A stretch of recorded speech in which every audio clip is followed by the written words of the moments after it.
Welcome to the Block and Tackle Show, hosted by Karl Block. Karl is a partner in the law firm of Loeb & Loeb here in Los Angeles, California. He will be tackling some of the biggest issues in business today. Welcome to the show. You've also written a book, prolific writer, prolific author, and your book is called Spark the Stage. And you're a public speaker, and you do talk about connecting with audiences. Tell me what inspired you to write this book, and what do you hope that the readers get from it? I was tired of listening to bad speakers. So this is what happened, Carl. I had a string of talks that I gave where after I got off stage, people came up to me and said, thank you so much. Maybe they had one or two questions about the content, but they were starting to ask me, like, how do I do that? What you just did on that stage? That made me feel all of the feels. How do I do that? And I am not a gatekeeper, but, I'm talking to them on the side of the stage. There's usually a line of people to talk to me when I'm done. And so I would give them all that I could. I'd give them my email and like, well, we could talk about it. And very often they didn't follow up, which is a shame because I would have totally hopped on a call with them. And then one day I said, you know what?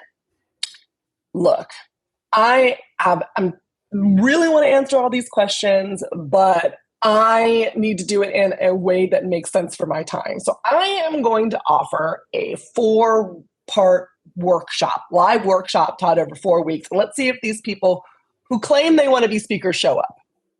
And they did. I was a little bit in shock because I had never taught anybody how to speak before. And I was a little embarrassed because I also, up until that point, had not really listened to other speakers either.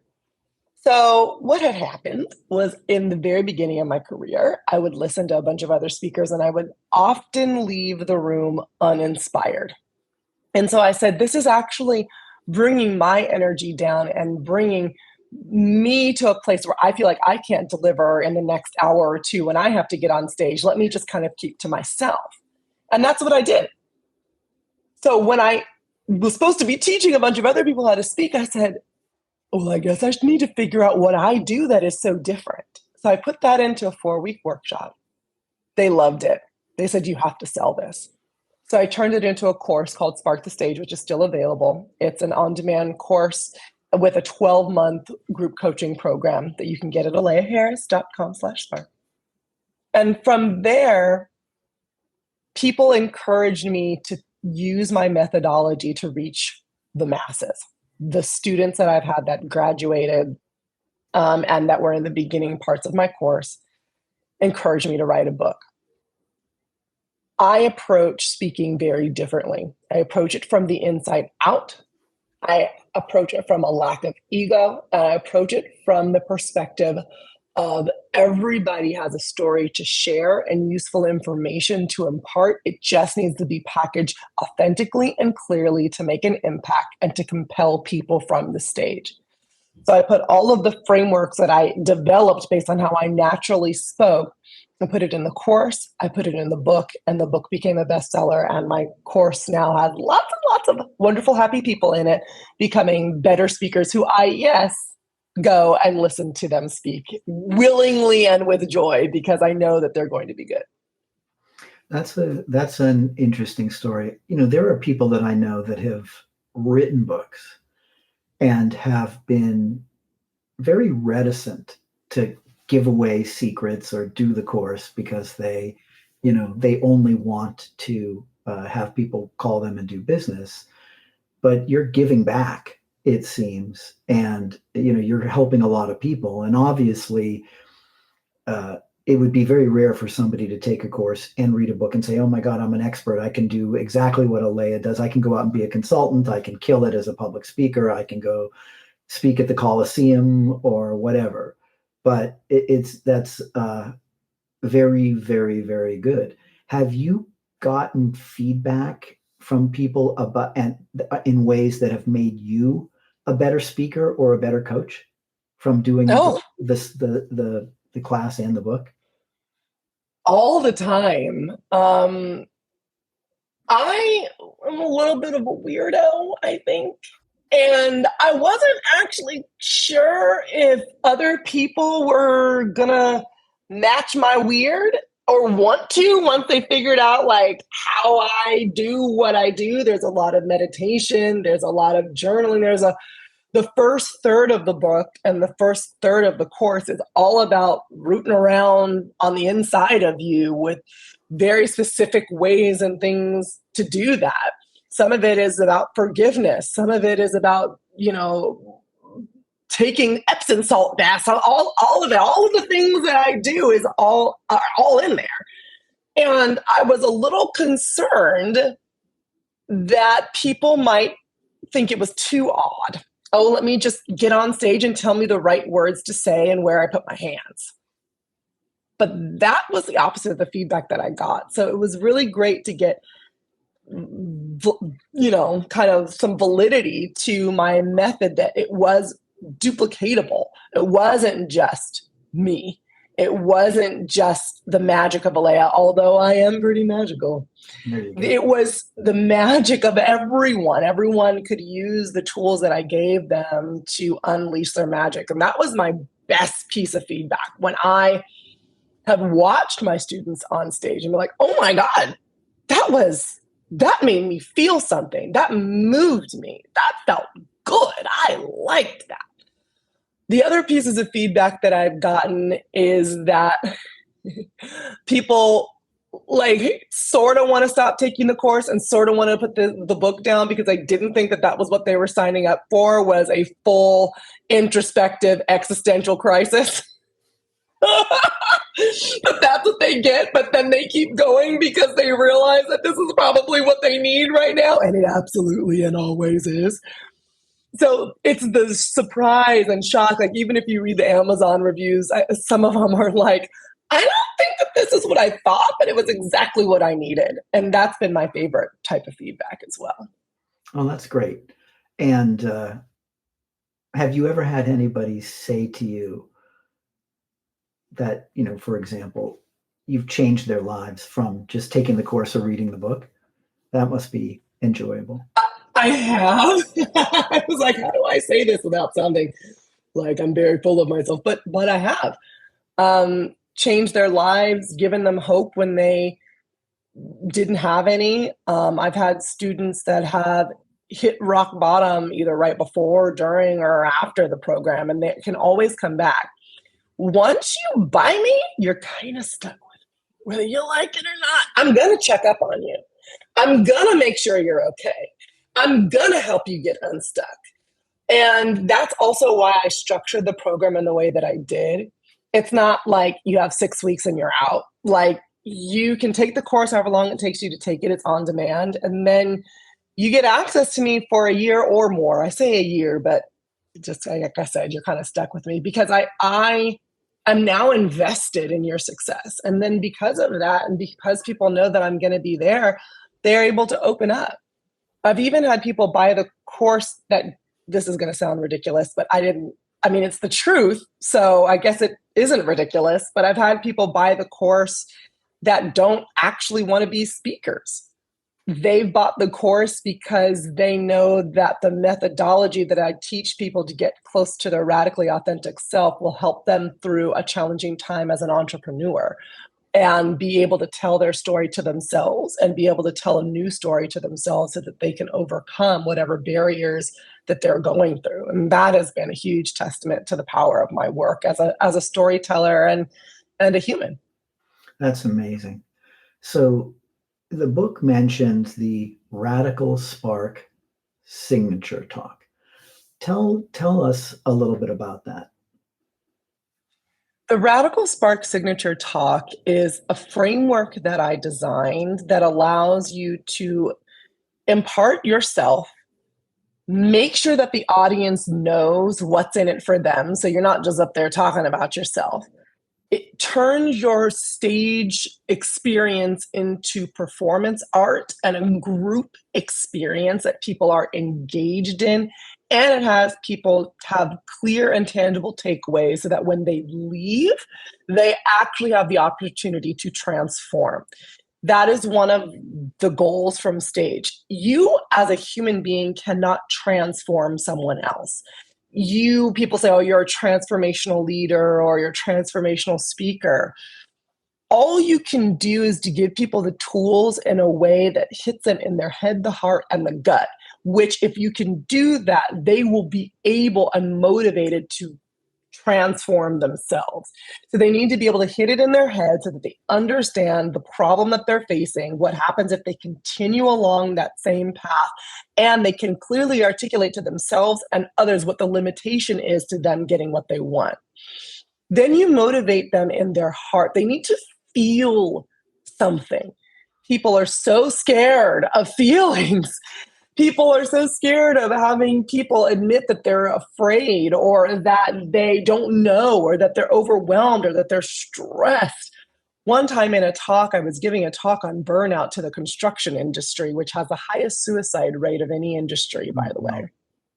And there were people who didn't want to take notes because they didn't want to seem interested in my talk, because they didn't want people to understand how burned out they were. I had several emails afterwards. Can you please send me your slides and any type of material you have, because I'm really interested and I really need your help. But I didn't want people to know how bad it was. That's the level of fear of feeling that people have in your audience and as well when you are speaking. Speakers have the fear of getting into the muck.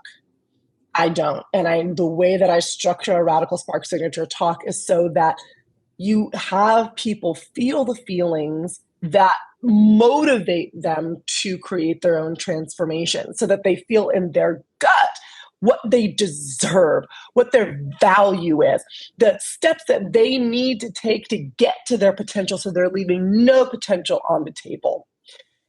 The way you structure that talk in the outline of Radical Spark Signature talk is done in that way so you can, as a speaker, confidently know that you are 100% going to give a good talk.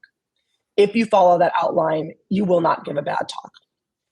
However, that's kind of like the middle of the story. If you don't do the work in the beginning to get all into yourself, root around, have probably a little bit of an existential crisis, eat some jelly beans, come back and figure out your stories that you're then putting into your Radical Spark Signature talk that you're then using to pitch yourself, then you will fall flat. It's not a tool you can use in isolation because it specifically involves crisis stories that you needed to have unearthed and articulated beforehand to incorporate in your Radical Spark Signature talk. Again, you're coming up with this way and using your example of the construction industry. They're hearing you talk about you and the things, and they may not want to take notes, but it hits them, like you say, in the gut, where they're like, this is me, this is what I'm experiencing. Whereas if they can't relate to the talk, then there's no connection to where you want to go. Exactly. That's really, really powerful. So we've talked about the radically authentic self, a bunch in the podcast, but we haven't really said what exactly is the radically authentic self. So why don't you just tell us all, because everybody is probably who's watching have said, wonder what this is. Well, now's your chance to tell them.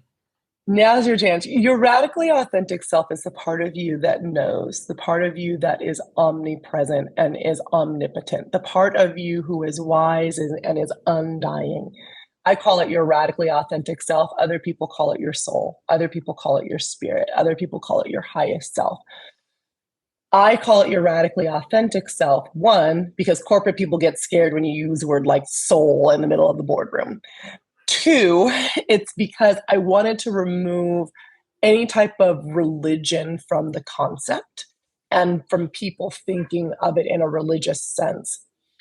If you close your eyes and you feel You understand that within you, there's more than just your brain. There's more than just your anxiety. There's more than just maybe you're a little hungry. There's something else there.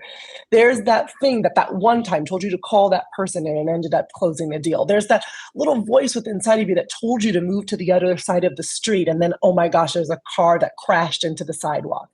It's that part of you. That part of you that for some, you don't talk to very often. And for others, you talk to and you listen to, but then you don't take action on what it says. When you're truly in tune with your radically authentic self, the part of you that knows, you value its guidance and you start doing the things that it says to do. When I'm on stage and I'm truly channeling and I'm truly listening, following, and being guided by my radically authentic self, I might switch out a story because oh wait, no, I need to tell this other story right now. And it's still related to the content and exactly, in flow of my Radical Spark signature talk outline. But I can't tell you the number of times I've done that. I've gotten off the stage and I've had people come to me in tears saying that was exactly what I needed to hear. The first time that I told my postpartum story from the stage, I had the first person in line was a man. He was crying and he said, "This is the first time that I've been able to understand what my wife is going through because we have a 6-month-old baby and she doesn't have the words. And now I feel like I can be a better husband and a better father." I wasn't planning on telling that story that day. And there were several hundred people in the audience. But for me, the reason why I was there was primarily because of this one person. I don't care how big the audience is. Me not leaving my potential on the table is me reaching that one human that I'm supposed to reach and allowing the ripple effect that radically authentic self in me has designed and letting it flow. And eventually it will come back. Again, almost speechless hearing the stories. And I get it. And it's interesting how you characterize it, how you framed it, and how it works to empower people and give them confidence to be able to tell their own stories and know that, other people might say it comes from the heart. It comes from the SOUL, since we can't say that word, but it, but that's what it is. Yes, it is a 4-letter word, isn't it? Well, I mean, and apparently in the boardroom too. So, when you talk about changing people's mindset, like how big of a paradigm shift is it for people? And is it for just so that you can speak, or is it actually a broader thing too, like in your life and, what your own personal development goals, growth are like? So I have a confession, Carl. Everything that I do is an excuse to love people into the highest versions of themselves.